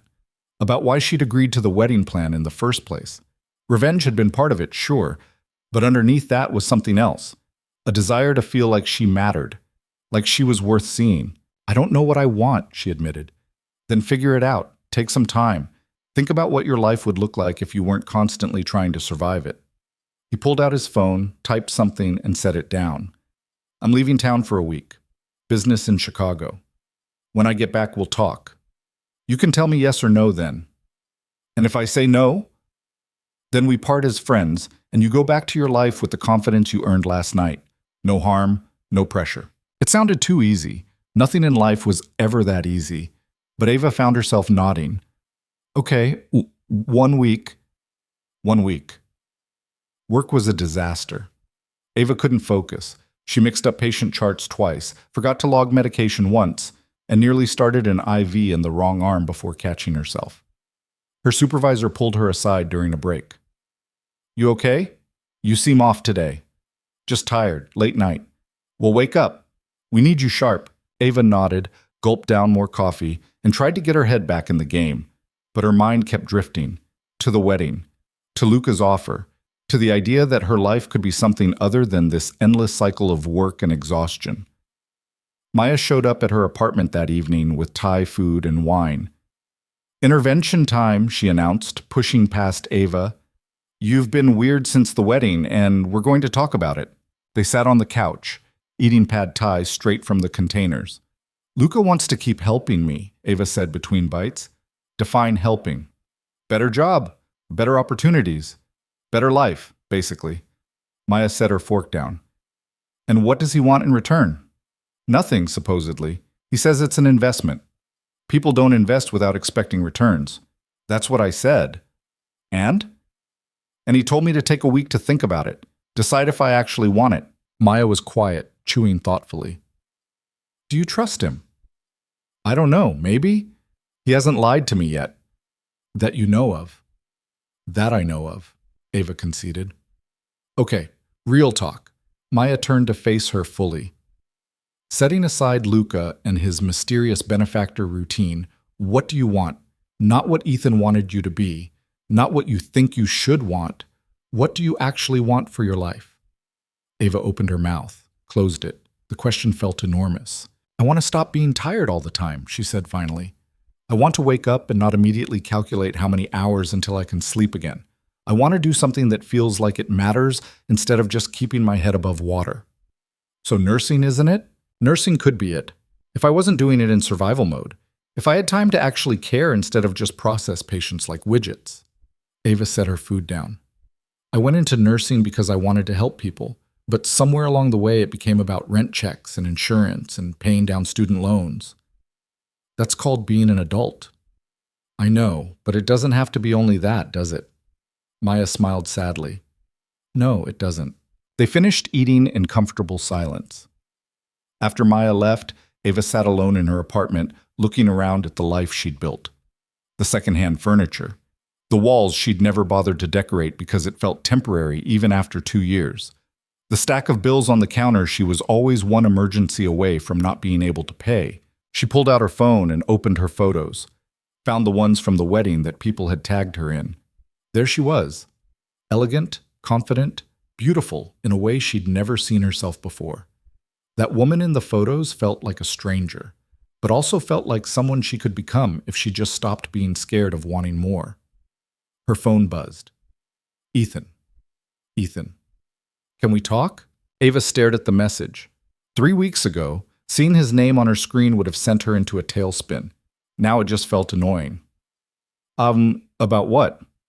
Ethan. Last night. I've been thinking about what you said. And? Ethan. You were right. I wanted you to fail. Needed you to, maybe, so I could feel better about leaving. Okay. Ethan. That's it? Just okay? Ava. What do you want me to say, Ethan? That I forgive you? That we're good now? Ethan. I want you to understand why I did it. Ava. I understand perfectly. You're a coward who couldn't handle the work of actually loving someone, so you found someone who came pre-packaged the way you wanted. Ethan. That's not fair. Ava. Neither was telling me I wasn't enough, but here we are. Ethan. Vanessa isn't you. Ava. I know. She's better for you. You said so yourself. Ethan. Is she though? Ava's thumb hovered over the keyboard. Part of her wanted to engage, to ask what he meant, to maybe hear him admit that leaving her was a mistake. But the smarter part, the part that had walked into his wedding and owned it, knew better. Ava. This conversation is over. Congratulations on your marriage. Don't contact me again. She blocked his number before he could respond. It felt good. Final. Like closing a door that should have been locked months ago. The week passed slowly. Ava worked her shifts, came home exhausted, and spent her evenings thinking about Luca's question. What did she want? She made lists, scratched them out, made new ones. She wanted financial stability without working herself to death. She wanted to help people without losing herself in the process. She wanted to look in the mirror and recognize the person looking back. By the time Luca texted that he was back in town, Ava had an answer. They met at his penthouse. He answered the door in slacks and a button-down, sleeves rolled up. Working from home, apparently. Come in, he said. Coffee? Sure. He made it while she stood by the windows, looking out at the city. From up here, everything looked small, manageable. Like problems that seemed enormous from ground level were just details in a bigger picture. Luca handed her a cup and joined her at the window. So, have you decided? I have questions first. Shoot. What happens if I say yes and then realize I've made a mistake? Can I walk away? Any time, no strings. And you really don't want anything in return? He turned to face her. I want to watch you succeed. I want to know that helping you mattered. If that counts as wanting something, then yes. Otherwise, no. Why me, though? You could help anyone. Why invest all this time and money in someone you barely know? Luca was quiet for a moment. Because when I met you, you reminded me of Sophia. Not in looks or personality, but in the way you'd been convinced you were small, forgettable, not worth the effort, and I couldn't save her from believing that. But maybe I can help you stop believing it. The honesty in his voice was almost painful. Okay, Ava said. Okay, what? Okay, I'm in. Whatever this is, whatever you're offering, I'm saying yes. Something shifted in his expression. Relief. Satisfaction. Maybe both. Good. Then let's get started. Right now? Why wait? He pulled out his phone. First thing, we're getting you out of that apartment. I own a building downtown, 2-bedroom units, better neighborhood. Actually has working heat. I can't afford. You're not paying market rate. You're paying what you pay now. Consider it part of the investment. Ava wanted to argue, wanted to insist she didn't need charity, but the thought of leaving her cramped apartment with its broken AC and questionable plumbing was too tempting. Okay, she said again. Second, your job. You said you wanted to help people without burning out. I know the chief of staff at Memorial Hospital, best trauma center in the state. Better hours, better pay, better resources. I can get you an interview. Just like that? Just like that. He scrolled through his phone. But here's the thing, you still have to earn it. I can open the door, but you have to walk through it. I can do that. I know you can. That's why I'm offering. They spent the next 2 hours going through details. The apartment lease, the hospital interview, resources for continuing education if she wanted to specialize. Luca had thought of everything. There's one more thing, he said as she was getting ready to leave. What? My world, the business side, the social side. It's complicated. There are people who will see you with me and make assumptions. Some of them won't be kind. What kind of assumptions? That you're with me for money, for status, for whatever transactional reason they can imagine, because that's how they think. His expression hardened slightly. I need you to be ready for that, to not let it get in your head. I spent 2 years with Ethan telling me I wasn't good enough. I think I can handle some judgmental strangers. It's different when it's public. When people you don't know have opinions about your life. Then I'll deal with it. He studied her face. You really have changed. You noticed? Hard not to. He walked her to the door. The apartment will be ready in a week. The interview is scheduled for Friday. Show up early. Be yourself. You'll be fine. Thank you for all of this. Thank me by not wasting it. Ava left the penthouse feeling like she was walking on air. Or maybe just walking different, straighter, more solid. Her phone rang before she even made it to the elevator. Maya. Did you say yes? How did you? I know you. So, did you? Yeah, I did. Maya squealed. Tell me everything. Ava told her about the apartment, the job interview, all of it. Maya listened without interrupting, which was rare. This is huge, Maya said when Ava finished. Like life-changing huge. I know. Are you scared? Terrified. Good. If you weren't scared, I'd be worried you weren't taking it seriously. The interview was Friday at 10 a.m. Ava showed up at 9:30 wearing a dress Christine had left in her closet. Professional, polished. The kind of thing that said she belonged in a hospital administrator's office. The chief of staff was a woman in her 50s named Dr. Patricia Chen. She had sharp eyes and a handshake that meant business. Luca speaks highly of you, she said, gesturing for Ava to sit. He's been very generous. He's a lot of things. Generous is one of them when he wants to be. Dr. Chen pulled up Ava's resume on her computer. Your credentials are solid, good grades, good recommendations. You've been at City General for 2 years. Why leave? Ava had prepared for this. I want to work somewhere that values quality of care over quantity of patients. Somewhere I can grow instead of just survive. City General is survival mode. I get that. Dr. Chen leaned back. Memorial is different. We have better resources, better support staff. But we also have higher expectations. You'd be working trauma. It's intense, high pressure, not for everyone. I'm not looking for easy. I'm looking for meaningful. Good answer. Dr. Chen closed the laptop. I'll be honest. Luca's recommendation gets you in the door. But if you can't do the work, you're out. I don't care who vouched for you. I understand. Do you?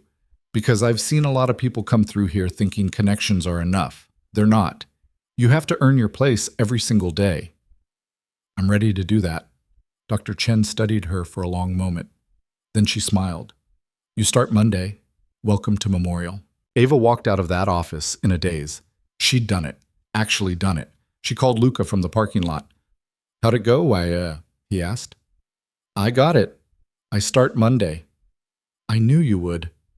You sound very confident for someone who wasn't in the room. I know talent when I see it. Dr. Chen does too. Ava leaned against her car. This is really happening. This is really happening. How does it feel? Like I'm about to jump off a cliff and I'm not sure if I can fly. Then it's a good thing you've got a parachute. Do I? You've got you. That's all the parachute you need. The new apartment smelled like paint and possibility. Ava stood in the empty living room, her few boxes stacked near the door, and tried to process that this was hers. 2 bedrooms, actual closet space, windows that overlooked the city instead of a brick wall, hardwood floors that didn't creak, a kitchen with appliances that looked like they'd been made this decade. Maya was sprawled on the floor, having helped carry everything up. This is insane, you know that, right? This whole thing is insane. I'm aware. Good. Just checking that you haven't completely lost touch with reality. Ava sat down next to her. Do you think I'm making a mistake? With the apartment? No. With Luca? Maya rolled onto her side, propping her head up. Jury's still out. Helpful. I'm serious. He's done all these amazing things for you. The apartment, the job, the whole transformation thing. But what happens when he decides he's done? When the novelty wears off? Then I still have the apartment and the job. Do you? The question hung there. Ava wanted to say yes, wanted to believe that everything she'd gained was permanent. But Maya had a point. What happened when Luca moved on to his next project? His next charitable impulse? I guess I'll find out, Ava said finally. Her first day at Memorial was chaos wrapped in adrenaline. The trauma unit moved fast. Patients coming in from car accidents, construction incidents, everything urgent and critical. Ava barely had time to think, which was good because thinking meant doubting, and she couldn't afford doubt here. Dr. Chen appeared midway through her shift. How are you holding up? Barely, Ava admitted, but I'm holding. Good. That's all I need. She moved to leave, then paused. You're doing fine, Bennett. Better than fine, actually. Keep it up. The validation felt like water in a desert. Ava hadn't realized how thirsty she'd been for someone to recognize her competence without qualifying it with criticism. She got home that night at 8, exhausted but in a different way than before. This was earned exhaustion, purposeful, not the grinding survival fatigue of working double shifts just to make rent. Luca texted around 9. How was day 1? Ava, brutal. Amazing, still processing. Luca, that means you did well? Ava, how would you know? Luca, because Dr. Chen called me, said you were a natural. Ava stared at her phone. She called you? Luca, I asked her to keep me updated. Is that a problem? It should have been, should have felt invasive. But instead, it just felt like someone actually cared whether she succeeded or failed. Ava, no, not a problem, just unexpected. Luca, get used to unexpected. It's better than predictable. The weeks started blending together, work, sleep, repeat. But it was different now. Ava had time to breathe, time to actually learn instead of just react. Her coworkers were good, professional. They respected competence, and she'd proven she had it. Maya came over most weekends. They'd cook dinner together, actual dinner, not just takeout. And Ava would tell stories about trauma cases while carefully avoiding HIPAA violations. You seem happy, Maya said one Saturday, chopping vegetables. Like, actually happy. Not just okay. I think I am. When's the last time you thought about Ethan? Ava paused, considering. Honestly, I don't remember. A week ago, maybe? Good. He doesn't deserve real estate in your head. Maya scraped the vegetables into a pan. What about Luca? What about him? Do you think about him? More than she wanted to admit. Sometimes? And nothing. He's been distant lately. Still checks in, but less frequently. I think he's busy with work stuff.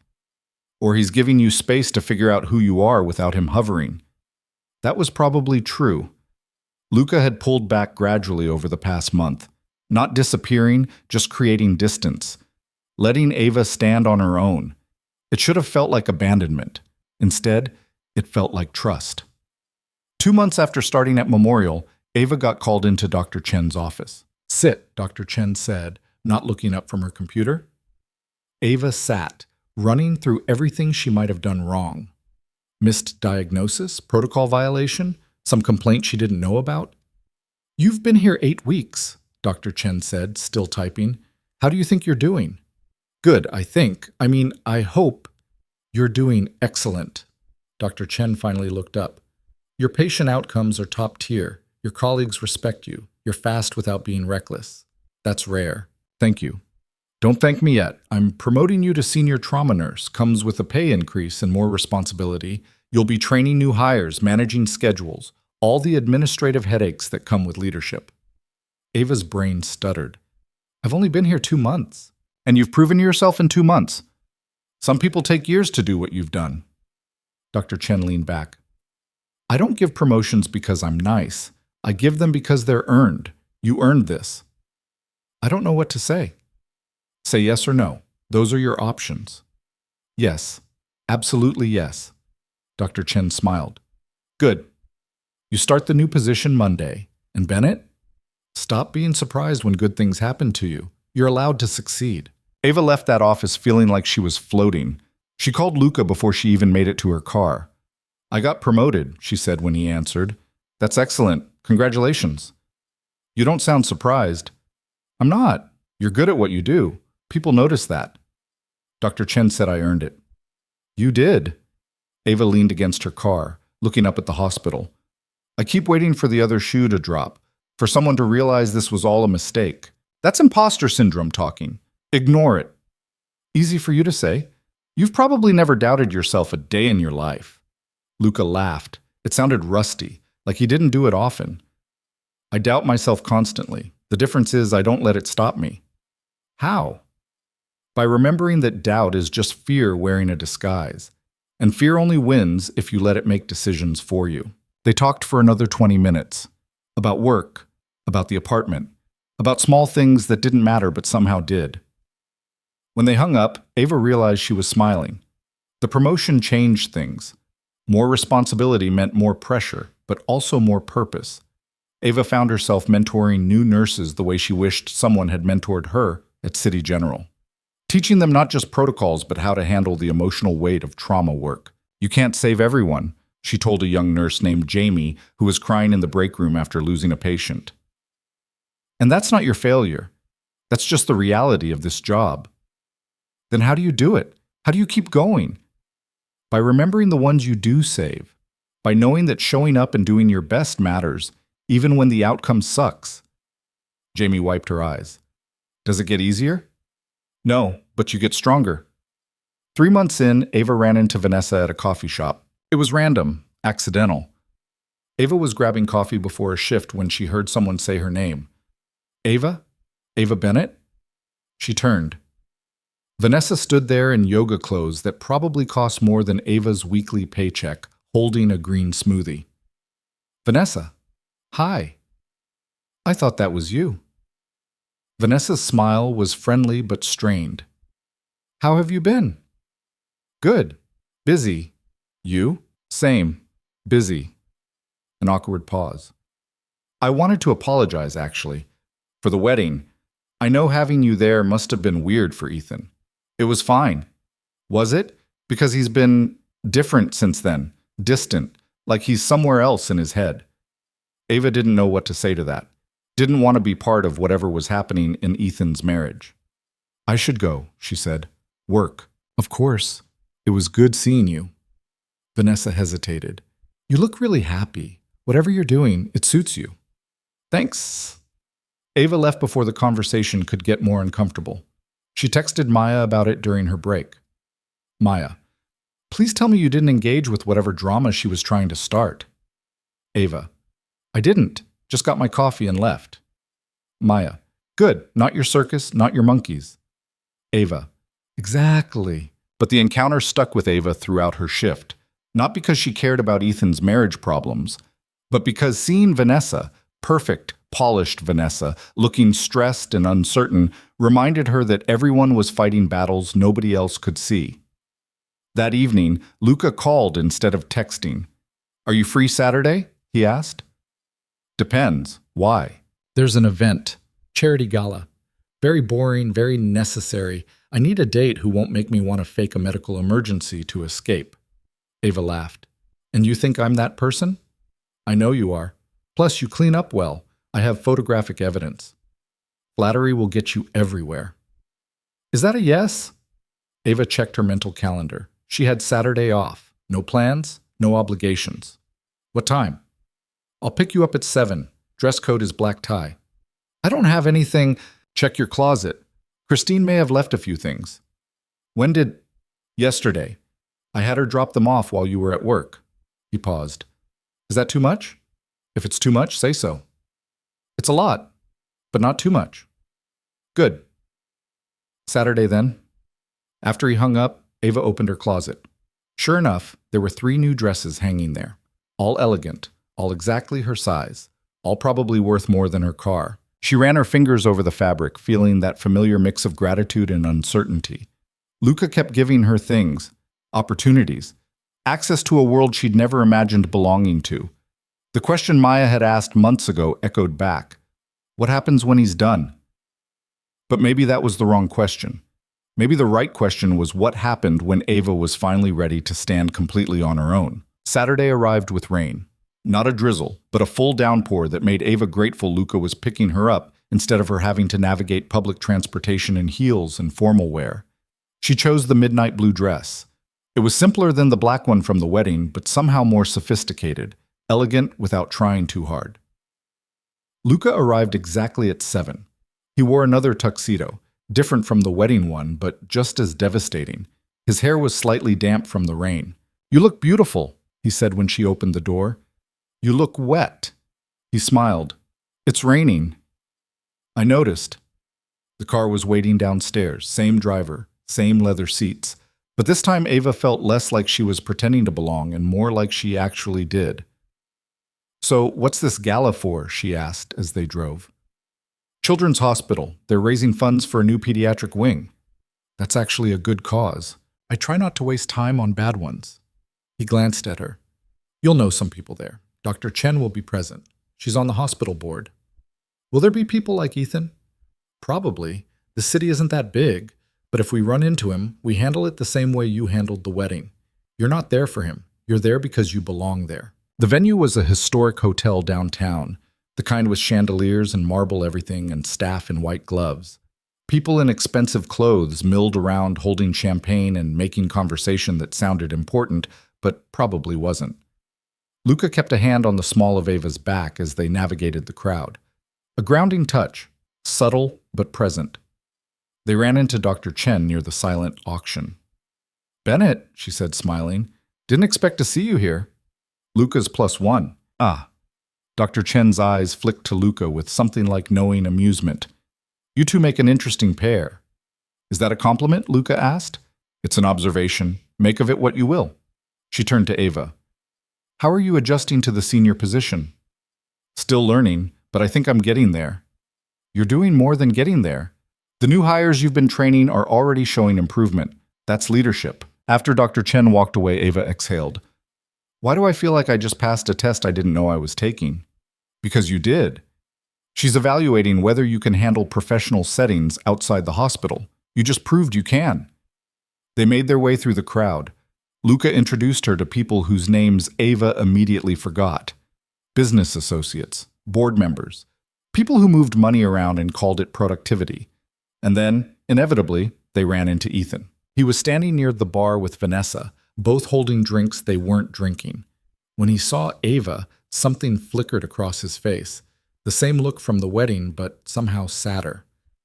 Ava, he said. And Luca. What a surprise. Ethan. Luca's voice was perfectly neutral. Vanessa. Lovely to see you both. Vanessa smiled, but it looked brittle. Small world. Getting smaller every day, Ava said. The 4 of them stood there in the world's most awkward silence until Vanessa excused herself to find someone.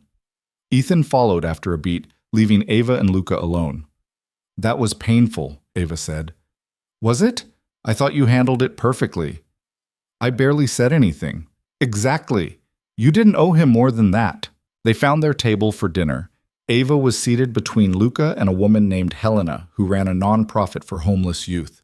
She was fascinating, passionate about her work in a way that made Ava remember why helping people had mattered to her in the first place. You're a trauma nurse? Helena asked. Senior trauma nurse as of 2 months ago. That must be incredibly demanding. It is. But it's also the most meaningful work I've ever done. They talked through dinner about healthcare access, about the gaps in the system, about how healing happened in hospitals but recovery happened in communities. Luca mostly listened, occasionally adding insight but letting Ava hold the conversation. When dessert arrived, he leaned over and whispered, "You're in your element." "Am I?" "Completely. This is who you are when you're not worried about being enough. You're just present." The words settled into her chest, warm, true. After dinner, there was dancing. Luca led her to the floor during a slow song, and they moved together like they had at the wedding. But this time felt different. Less performance, more real. "Can I ask you something?" Ava said. "Always. Why did you really help me? And don't say it's about Sophia. There's more to it than that." Luca was quiet for a long moment. "When Sophia died, I blamed myself. For not seeing the signs, for not intervening sooner, for thinking she'd be fine when she clearly wasn't." His grip on her waist tightened slightly. "Helping you was supposed to be about fixing that, about saving someone the way I couldn't save her. And now it's about watching you save yourself. Because that's what you've done, Ava. Everything you have now, the job, the apartment, the confidence, you earned it. I just opened a few doors. You did more than that. Maybe, but you're the one who walked through them." The song ended. They stayed on the floor for another and another. Somewhere around 11, Ava saw Ethan watching them from across the room. Vanessa was nowhere in sight.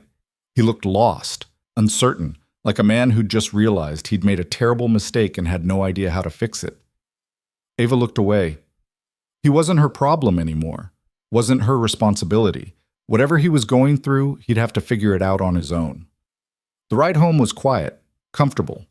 Luca walked her to her apartment door. "Thank you for tonight," she said. "I actually had fun."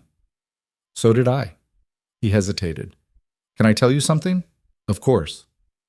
"When I first met you, I saw someone broken, someone who needed saving, but I was wrong." His eyes held hers. "You were never broken, just buried.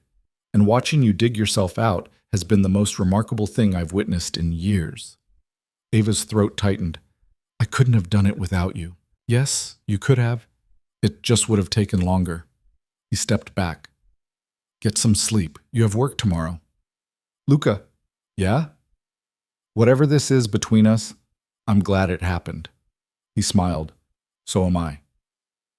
4 months after the wedding, Ava got a message from an unknown number. She almost deleted it.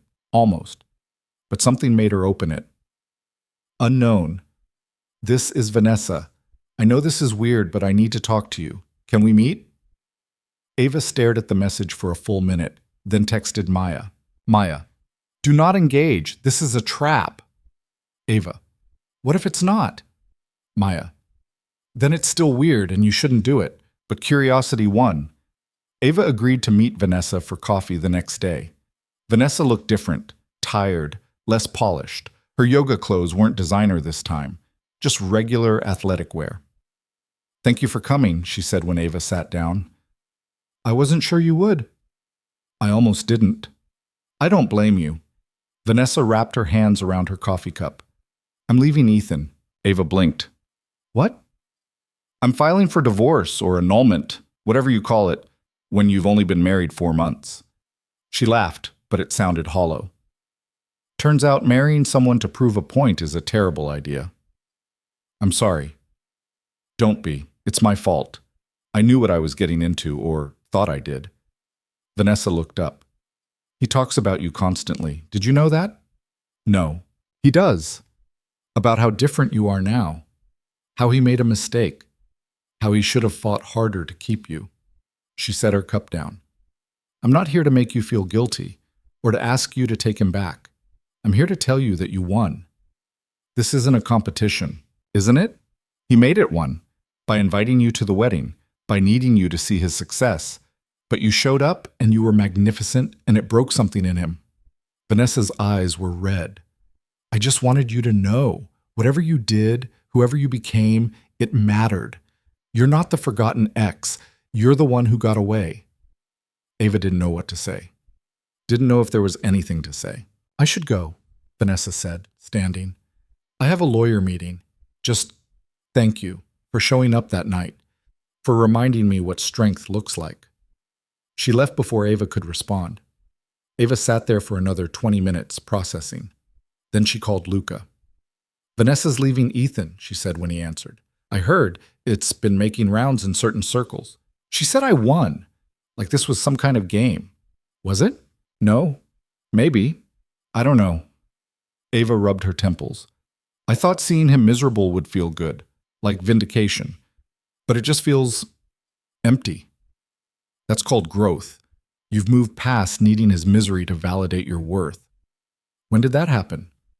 "Gradually, then all at once. That's how most meaningful change works." 6 months after the wedding, Ava realized she hadn't thought about Ethan in weeks, hadn't checked his social media, hadn't wondered what he was doing or who he was with.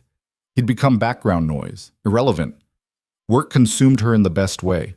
She'd built a reputation at Memorial. When people needed someone they could trust in impossible situations, they called for Ava. It felt good, purposeful. Luca still checked in, but their relationship had shifted. Less mentor and student, more equals. Friends, maybe? Or something adjacent to that. They had dinner one evening at his penthouse. Nothing formal, just takeout and wine and easy conversation. "I'm thinking about going back to school," Ava said. "Getting my nurse practitioner license." "That's ambitious. Is it too much?" "No, it's exactly right." Luca refilled her wine.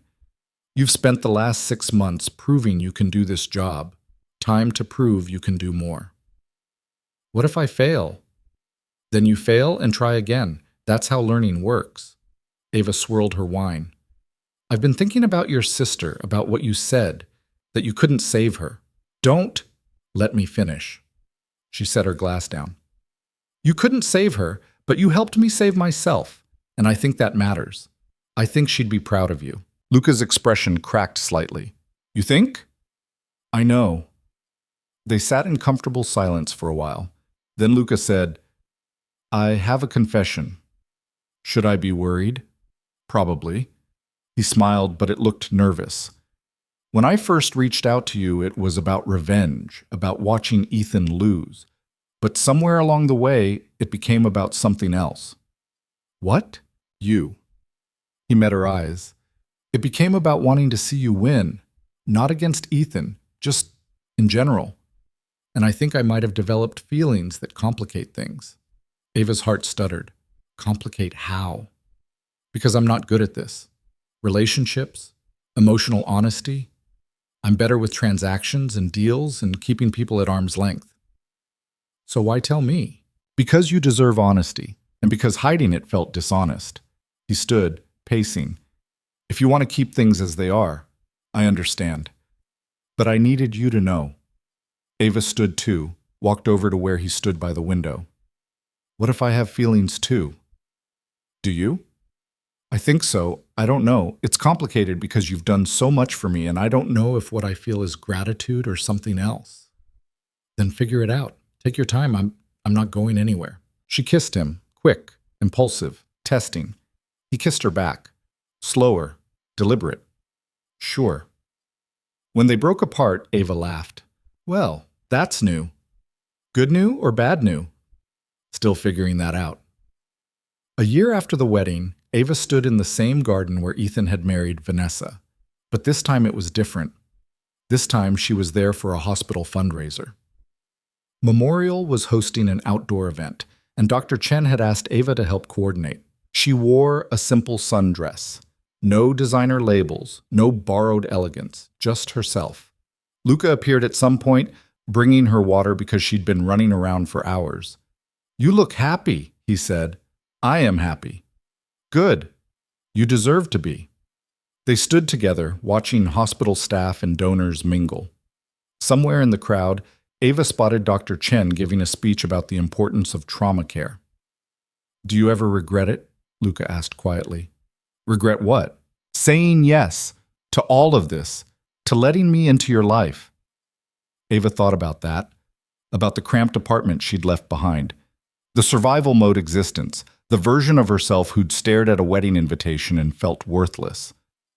"Not for a second," she said.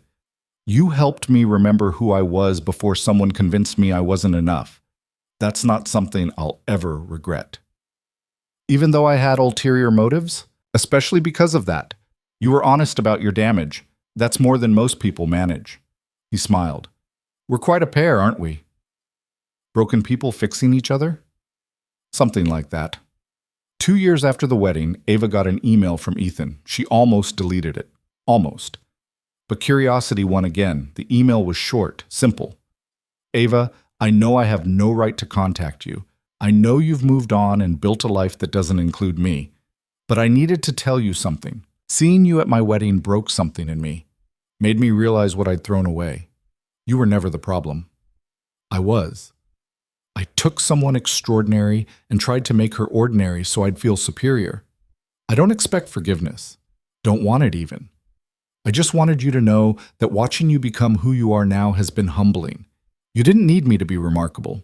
You just needed me to get out of your way. I hope you're happy. I hope whoever you're with sees what I was too stupid to appreciate. Ava read it twice, then filed it away without responding. Some apologies didn't require acknowledgement. Some chapters closed without grand gestures. Sometimes the best response was just to keep living well. She showed the email to Luca that evening. Are you going to respond? He asked. No, there's nothing to say. You could tell him to go to hell. He already knows that. Ava closed her laptop. Besides, I'm not angry anymore. I'm just indifferent. And that feels better than any revenge ever could. 3 years after the wedding, Ava defended her thesis for her nurse practitioner degree. Luca sat in the audience alongside Maya and Dr. Chen. When she finished her presentation, the committee approved unanimously. The celebration afterward was small. Just the people who mattered. No fancy venues, no designer clothes, just pizza and beer and laughter. I'm proud of you, Maya said, hugging her, like stupidly proud. Couldn't have done it without you. Yes, you could have, but I'm glad you didn't have to. Dr. Chen offered Ava a position as a nurse practitioner at Memorial. Better title, better pay, more autonomy. Ava accepted without hesitation. Luca took her to dinner that night. Nothing fancy, just a neighborhood Italian place they'd both grown fond of. You did it, he said, raising his glass. We did it. No, you did this. I just watched. You did more than watch. Maybe, but the work was yours. He set his glass down. I have something to tell you. Should I be worried? Depends on how you feel about change. He took a breath. I'm stepping back from some of my business ventures, delegating more, spending less time chasing deals and more time on things that matter.